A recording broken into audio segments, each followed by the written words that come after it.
सभी व्यक्तियों का ये परम कर्तव्य बनता है कि जो हमें संविधान ने जो मत देने का अधिकार हमें प्रदान किया है, हम उसका प्रयोग करें, सदुपयोग करें और वोट हमारा 100% करना चाहिए। क्योंकि मेरा मानना है कि जैसे हम धार्मिक आयोजन करते हैं, वह भी एक धार्मिक आयोजन से कम नहीं है। या कहिए कि देशभक्ति की बातें हम करते हैं, राष्ट्रीयता की बात हम करते हैं, यह भी राष्ट्रभक्ति और देशभक्ति का ही प्रतीक है। अब इसमें देशभक्ति क्या है, राष्ट्रभक्ति क्या है? अगर हम मत के अधिकार का प्रयोग करके अच्छे लोगों का चयन करके हम वहां पर भेजते हैं, तो हमारे देश की नीतियां भी हमारे अनुरूप होंगी। हमें कैसा चाहिए? हमें कि जो हमारे जान माल की रक्षा कर सके, जो हमारे माँ बहनों की रक्षा कर सके, जो भारतीय संस्कृति की रक्षा कर सके। आज कई जगह स्थिति ये बन जाती है कि महिलाएं सुरक्षित नहीं है। वो महिलाएं की सुरक्षा निश्चित कर सके, आतंकवाद को सफाया कर सके, तो और हमारे देश में हर व्यक्ति सुखी रह सके, सभी को रोजगार मिल सके।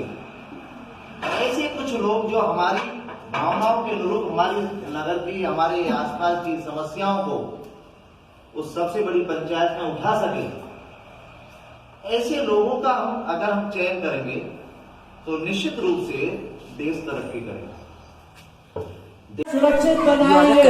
अच्छा, हाँ, मतलब यहाँ कहीं कैमरा और वीडियो भी बननी है, अगर बीच में शोर तक रोकनी हो ना तो ये ना पता है। सड़क सुरक्षा नियम अपनाना है। सड़क सुरक्षा जीवन रक्षा, सड़क सुरक्षा जीवन रक्षा, सावधानी हटी, दुर्घटना घटी, नजर हटी, दुर्घटना घटी, सड़क सुरक्षा जीवन रक्षा, सुरक्षा जीवन रक्षा, सड़क सुरक्षा जीवन रक्षा। जन का ये नारा है, जन का ये नारा है, सावधानी हटी, दुर्घटना घटी, सावधानी हटी, दुर्घटना घटी, सावधानी हटी, दुर्घटना घटी, सड़क सुरक्षा जीवन रक्षा, सड़क सुरक्षा जीवन रक्षा। नारी को आत्मनिर्भर बनाने के लिए, नारी की सुरक्षा के लिए, नारी सशक्तिकरण के लिए सरकार द्वारा कुछ कदम उठाए गए और उन पर अमल भी हुआ। नारी के प्रति जो अपराध बहुत तेजी से बढ़े थे, वो घटने लगे हैं। आज भी ग्रामीण अंचल में अगर लड़की पैदा हो जाती है तो उसको लड़के और लड़कियों में भेदभाव करते हुए लड़कों को तो आगे पढ़ाते हैं, उनको आगे बढ़ाने का अवसर प्रदान कर देते हैं, लेकिन लड़कियों को नहीं। कहते हैं कि इस पर व्यय होगा, खर्च होगा। सरकार ने कक्षा 8 तक की सभी छात्र छात्राओं को निःशुल्क शिक्षा की व्यवस्था की, उसके पश्चात कक्षा 12 तक व्यवस्था की, और अब अपने प्रदेश में जो वर्तमान सरकार है उसमें एक मुख्यमंत्री कन्या सुमंगला योजना चलाई है। शायद आपको इस बारे में जानकारी नहीं। इसके लिए स्थान स्थान पर जागरूक अभियान चलाए जा रहे हैं। उसका लाभ सभी को मिले, इसी के अंतर्गत अपने विद्यालयों में भी इस प्रकार की जानकारी प्रत्येक विद्यालय में दी जा रही है अपने प्रदेश के। तो मैं आप आपको इसमें बता दूं, क्योंकि आपका परिवार भी उसके अंतर्गत हो सकता है। इस कन्या सुमंगला योजना के अंतर्गत जिस बालिका का जन्म 1 अप्रैल 2019 या उसके बाद हुआ है, तो 2000 रुपए की एक पहले क्या है इसमें, जिन बालिकाओं का जन्म 1 अप्रैल 2019 या उसके बाद हुआ है, तो उस कन्या के नाम से उसके माता पिता को 2000 रुपए की एक मुश्त धनराशि दी जाएगी। दूसरे चरण में कि 1 वर्ष के भीतर उस बालिका का जो टीकाकरण हो चुका हो और उसका जन्म 1 अप्रैल 2008 से पहले ना हुआ हो, उसे भी 1000 रुपए की धनराशि दी जाएगी। तीसरा चरण, उन्होंने जिन बालिकाओं ने जिनको 2000 और 1000 रुपए मिल चुके हैं, उसके बाद अगर वह बालिका प्रथम कक्षा में प्रवेश करती है, उसकी माता उसको पिता प्रवेश दिलाते हैं, तो 1000-2000 रुपए की धनराशि उस समय उसको दी जाएगी पढ़ने के लिए। चौथे चरण में अगर उसने कक्षा 5 तक निरंतर पास कर लिया है और कक्षा 6 में वह प्रवेश करती है, तो भी उसको कक्षा 6 में प्रवेश करने पर 2000 रुपए की धनराशि उसको दी जाएगी। चौथी शरण में 5वीं में अगर उसने 6-7-8 ये 2000 रुपए किसने दिए, 6-7-8 पास करने के लिए, उस पर खर्च करने के लिए, और उसके बाद जब वो कक्षा 9 में प्रवेश करेगी तब उसको 3000 रुपए की धनराशि मुख्यमंत्री ये कन्या सुमंगला योजना के अंतर्गत दी जाए। और छठी में जो बालिकाएं कक्षा 10 और 12 उत्तीर्ण कर लेंगे,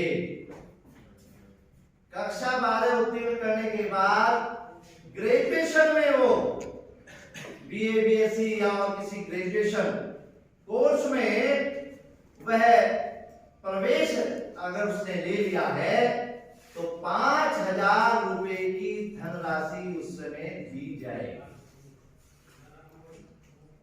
बात समझिए कितना हो गया, कितनी राशि एक साथ भी दी जा सकती थी, लेकिन नहीं, इस योजना का उद्देश्य समय समय पर देना, 6 चरणों में देना, वो इस बात के लिए प्रयास है कि अभिभावक उस पैसे का दुरुपयोग ना करके छात्रा पर उस बेटी पर उसका प्रयोग करे। क्यों? अगर वो पढ़ना छोड़ देती है फिर राशि नहीं मिलेगी, उसको पढ़ाना ही पड़ेगा। अगर उसको अगर किसी माता पिता को ये लगता है कि वह अपनी बेटी पर व्यय करने में असमर्थ है, तो बताइए, आप विद्यालय में आते हैं, क्या इतना हमारा खर्च होता है?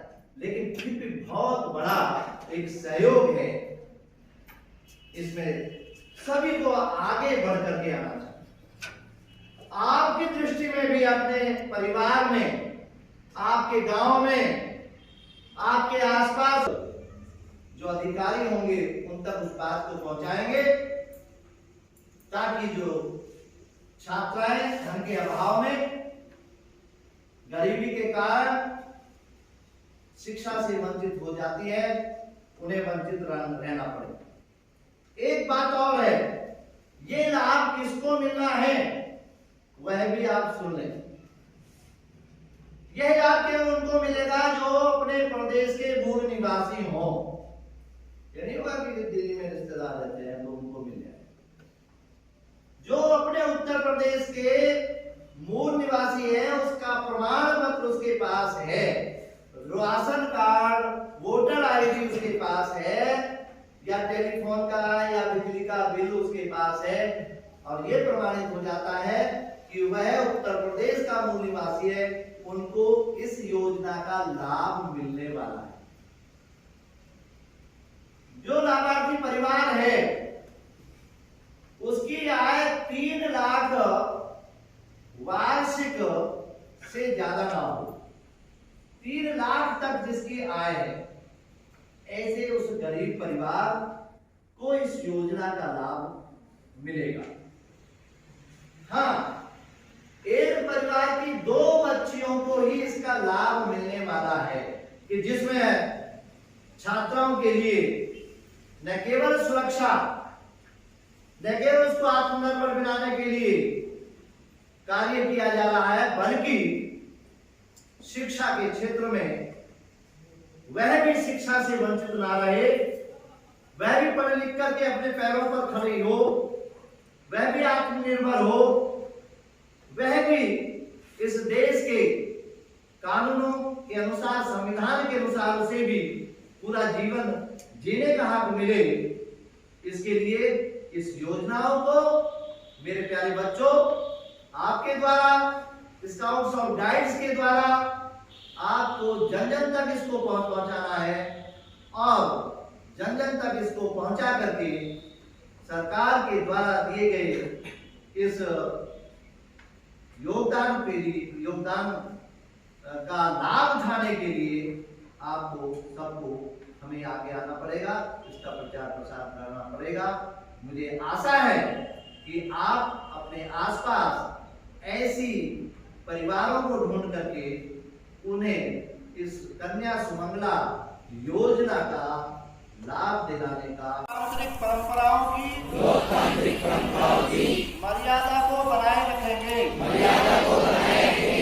तथा स्वतंत्र, निष्पक्ष एवं शांतिपूर्ण निर्वाचन की गरिमा को अक्षुण्ण रखते हुए धर्म, वर्ग, जाति, समुदाय, भाषा प्रभावित हुए बिना सभी निर्वाचन में अपने मताधिकार का प्रयोग करेंगे।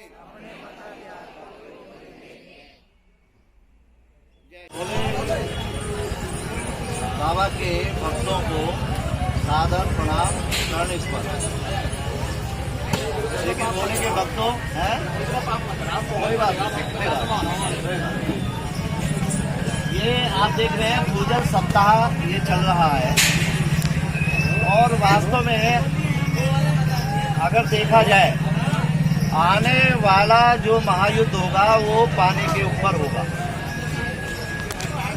आप देख रहे हैं अपने क्षेत्र में पानी की कोई कमी नहीं है, आपको लगता है, और हम अंधाधुंध पानी का दुरुपयोग कम कर रहे हैं। लेकिन भारतवर्ष में अभी भी ऐसे क्षेत्र हैं जहां कई कई किलोमीटर दूर पानी के लिए लाइन में लगना पड़ता है, और एक लिमिट पानी लेकर के वो आते हैं और उससे अपना प्रयोग करते हैं। और कई स्थान पर ऐसा पानी दूषित हो चुका है जो पीने योग्य नहीं है।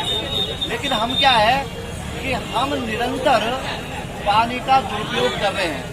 जहां हमें 1 लीटर पानी का प्रयोग करना चाहिए, वहाँ हम 30-30, 40-40 लीटर पानी का प्रयोग कर रहे हैं। क्योंकि आने वाला जो समय है वह पानी की इतनी दिक्कत आ जाएगी कि हम उसके बिना जीवित नहीं रह सकेंगे। अगर हमें अपनी संतति को आगे सुरक्षित रखना है तो हमें जल बचाव करना पड़ेगा। मैं कुछ उदाहरण देकर के बता रहा हूँ कि जल में हम किस प्रकार दुरुपयोग करते हैं। चार्ट बना रहे हैं, जब हम केवल ब्रश करते हैं, हम 5 मिनट ब्रश करते हैं और पानी की टोंटी चला देते हैं, तो उस 5 मिनट में 20 लीटर पानी का हमने उसमें दुरुपयोग किया। जबकि अगर हम उसको गिलास या मग्गा में उसका प्रयोग करेंगे तो केवल आधा लीटर पानी का प्रयोग होगा। इस प्रकार 19.5 लीटर पानी का हम बचाव कर सकते हैं। ऐसे ही अगर हम जब सेविंग करते हैं, निरंतर आप सेव करते हैं, प्रतिदिन करते हैं हम लोग, तो 2 मिनट अगर हम सेविंग करते हैं तो 10 लीटर पानी का प्रयोग होता है। और अगर उसी को हम किसी गिलास या मग्गे में अगर प्रयोग करें तो वह 1/4 लीटर पानी का उसमें प्रयोग होगा। कपड़े हम नहाते हैं, कपड़े धो रहे हैं, पानी की टोंटी खुली हुई है, उसमें हम 30 मिनट हमें अगर स्नान करने में, कपड़ा धोने में, और हमने पानी की टोंटी खोली हुई है, उसका प्रयोग करते हैं तो 90 लीटर पानी का प्रयोग होता है। अगर हम उसी को स्नान हम करें और अगर हम बाल्टी में उसका प्रयोग करें पानी का, मग्गा बाल्टी का, तो केवल 30 लीटर, 25 से 30 लीटर पानी का प्रयोग होता है। इस प्रकार हम 60 लीटर पानी की बचत हम कर सकते हैं।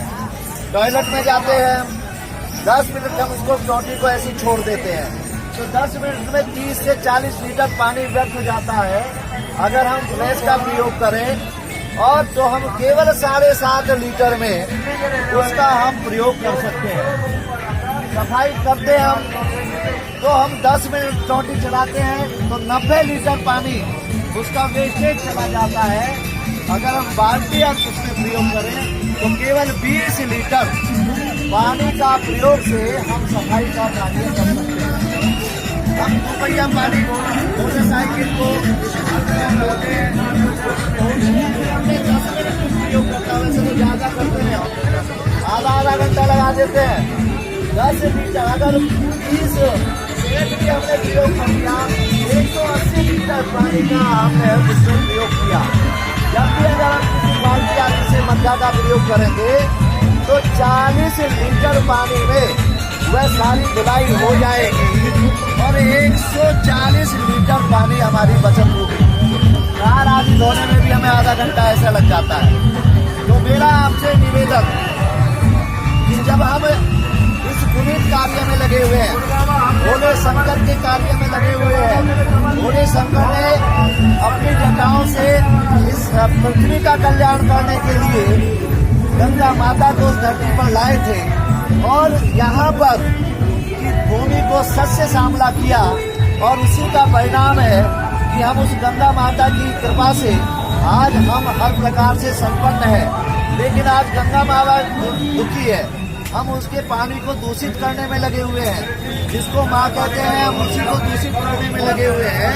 ये हमारा सबका परम कर्तव्य हो जाता है कि हम पानी को दूषित न करें और अपने पानी का सदुपयोग करें, पानी को इकट्ठा करें ताकि भविष्य हमारा सुरक्षित रहे। जल है तो कल है, जल नहीं तो कल नहीं। हमारा ये निवेदन कि आप निश्चित रूप से इस प्रकार मैं हमेशा सीट बेल्ट पहनूंगा। मैं हमेशा ड्राइविंग लाइसेंस और अन्य आवश्यक कानूनी दस्तावेज साथ रखूंगा। मैं कभी भी ड्राइव करते समय मोबाइल पर बात नहीं करूंगा। मैं सड़क के सिग्नलों का पालन करूंगा।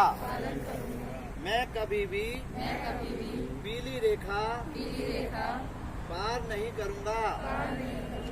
मैं कभी भी सड़क के बीच खड़ा नहीं रहूंगा और साथ ही यात्रियों से बहस नहीं करूंगा।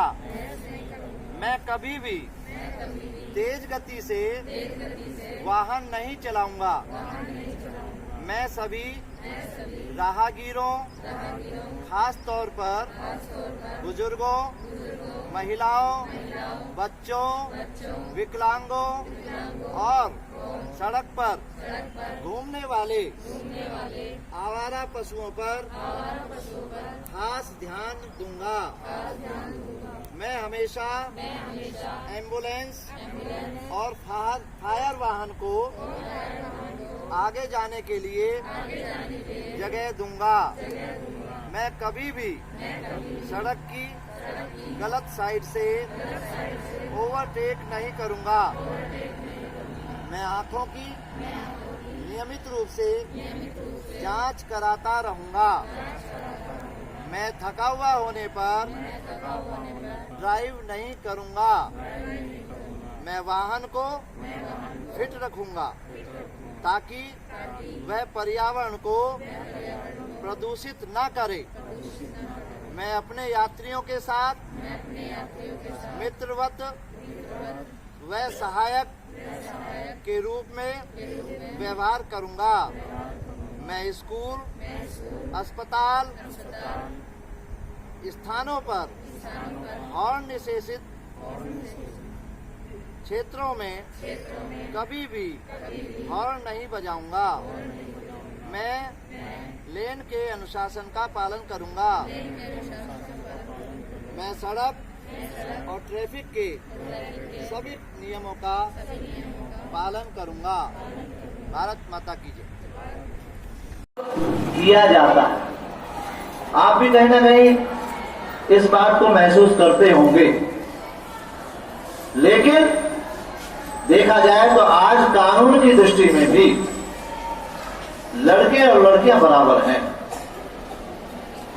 माता पिता की संपत्ति में भी लड़कियां उतनी ही भागीदारी होती है जितनी लड़कों की। वो अलग बात है कि लड़कियां बड़ा स्नेह करने वाली होती हैं और बड़ी त्यागी होती हैं और वो अपने भाई बहनों से, अपने भाइयों से, अपने माता पिता से, अपने चाचा ताऊ से उनका लगातार संबंध बनाए रखने के लिए वो से सब कुछ त्याग देती हैं।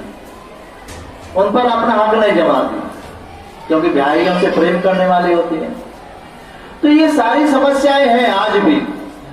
तो भारत सरकार इसके जो महिला कल्याण विभाग उत्तर प्रदेश में एक कन्या सुमंगला योजना चलाई है। पिछले काफी दिनों से आप देख रहे होंगे हमारे विद्यालय के छात्रों ने भी बेटी बचाओ बेटी पढ़ाओ इस पर रैलियां निकाली और केवल इसलिए कि लोग जागृत हों, बेटे के जन्म पर भी खुशियां मने जैसे लड़कों के जन्म पर होती हैं। तो एक कन्या सुमंगला योजना के बारे में मैं आपको बताना चाहूंगा और आप उसके अनुसार उसका गांव में, घर घर में आप उसको प्रचारित करेंगे, प्रसारित करेंगे ताकि कन्या का जन्म लेने पर किसी को कोई दुख, किसी को कोई किसी प्रकार का शोक न करना पड़े, बल्कि उसकी जो है खुशी मना सके। इसके अंतर्गत ध्यानपूर्वक सुने, मेरी तरफ ध्यान दें, छात्राएं मेरी तरफ ध्यान दें, आप कहीं और देख रहे हैं। इसमें यह है कि जो 1 अप्रैल गया है, 1 अप्रैल 2019, ध्यान दीजिए, 1 अप्रैल 2019 को किसी के घर में किसी बेटी ने जन्म लिया है या उसके बाद जन्म लिया है, 1 अप्रैल 2019 के बाद आपके आसपास, आपकी रिश्तेदारियों में, जहां भी आपकी नॉलेज है, कहीं पर भी किसी बेटी ने जन्म लिया है तो उसको उत्तर प्रदेश सरकार के द्वारा जन्म लेते ही उसको 2000 रुपए दिए जाएंगे। इसके 1 साल बाद जब उसके जो टीकाकरण आदि होता है, उन टीकाकरण करने के बाद जब 1 साल पूरा हो जाएगा तो उसे 1000 रुपए दिए जाएंगे। तीसरी किस्त जब वो प्रथम कक्षा में प्रवेश ले लेगी तो उसे 2000 रुपए दिए जाएंगे। कक्षा 1 के बाद जब कक्षा 5 पास कर लेगी, छठी में कक्षा 6 में वह प्रवेश करेगी तो उसे फिर 2000 रुपए की किस्त दी जाएगी। 6 के बाद जब वह कक्षा 9 में प्रवेश कर लेगी, कक्षा 8 पास कर लेगी, जो 8 तक के स्कूल होते हैं, और 9वीं में यहां पर आए, तब उसको 3000 रुपए उसको प्रदान किए जाएंगे। 9वीं तक हो गई ना। अब 9वीं करने के बाद जो ऐसी बच्चे जो कक्षा 12 पास कर लेंगे, जो लड़कियां, और वे किसी ग्रेजुएशन, बीए, बीएससी या कोई किसी प्रकार का डिप्लोमा, यानी कि जो ग्रेजुएशन लेवल का है, अगर वह उसमें प्रवेश लेती है तो उसे 5000 रुपए प्रदान किए जाएंगे, ताकि अभिभावकों पर कोई किसी प्रकार का अन्यथा उन पर आर्थिक बोझ न पड़े। इस प्रकार इन 6 किस्तों में उसको 15000 रुपए प्रदान किए जाएंगे, ताकि वह अपनी न्यूनतम शिक्षा कक्षा 12 और कक्षा बीए, जिसमें इतना व्यय नहीं होता, वह आराम से कर सके। बात समझ में आ रही है ना? समझ में आ रही है इधर? अब करना क्या है, इसके लिए कुछ योग्यताएं भी हैं। ऐसा नहीं है किसी को भी दे दिया जाए, वो भी आप ध्यान पूर्वक सुनेंगे। सबसे पहली बात यह है कि जिसको ये लाभ दिया जाएगा, वाली जो बालिकाओं के प्रोत्साहन के लिए योजनाएं चल रही है, उनसे अतिरिक्त है, और भी चल रही है, लेकिन ये अतिरिक्त है और उत्तर प्रदेश सरकार ने इसको चलाया है। तो उत्तर प्रदेश का मूल निवासी होना चाहिए, ये प्रमाण पत्र हो, ठीक है, यही रह रहा हो। नंबर 2, वार्षिक आय, परिवार की जो वार्षिक आय है वो 3 लाख रुपए अधिकतम हो, 3 लाख रुपए से ज्यादा नहीं होनी चाहिए। उसी को लाभ, जिनकी ज्यादा है वो तो पढ़ाने में सक्षम होते हैं। 3 लाख रुपए वार्षिक आय, इसका एक प्रमाण पत्र होना उन पर चाहिए। और सबसे बड़ी बात, ये परिवार में केवल 2 लड़कियों को ही ये लाभ मिलेगा। कितने लड़कियों को? 2 लड़कियों। मान लो किसी 3 है, किसी 4 है, तो उसमें केवल 2 लड़कियों को लाभ मिलेगा। समझ में आ रही बात? हाँ, अगर कोई बच्चा पैदा होता है और उसमें एक हुआ दूसरे प्रसव में, दूसरी बार जब वो बच्चा पैदा हो, और अगर वे 2 जुड़वा लड़कियां पैदा हो जाए, एक लड़की तो पहले हो गई और उसके बाद 2 लड़कियां पैदा हो जाए एक साथ, तब वह लाभ उन तीनों को मिलेगा। ठीक है ना? उन तीनों को मिलेगा। कब मिलेगा तीनों को लाभ? केवल पहले लड़की हो और दोबारा अगर एक लड़का एक लड़की हो जाए तब तो 2 को मिलेगा ही, लेकिन इसके बाद अगर संयोग से 2 लड़कियां एक साथ जुड़वा पैदा हो जाए, यहां पर बैठी है, तो उनमें से तीनों को, यानी कि पहला और दोनों को, तीनों को वो लाभ मिलेगा। अगर किसी ने कोई गोद बच्ची ले रखी है और उसमें 3 से 2 से ज्यादा हो जाते हैं, तो वहां भी केवल 2 बच्चियों को ही ये इस प्रकार की जो आर्थिक सहायता है, ये प्रोत्साहन जो राशि है, केवल 2 लड़कियों को ही वो मिलेगी।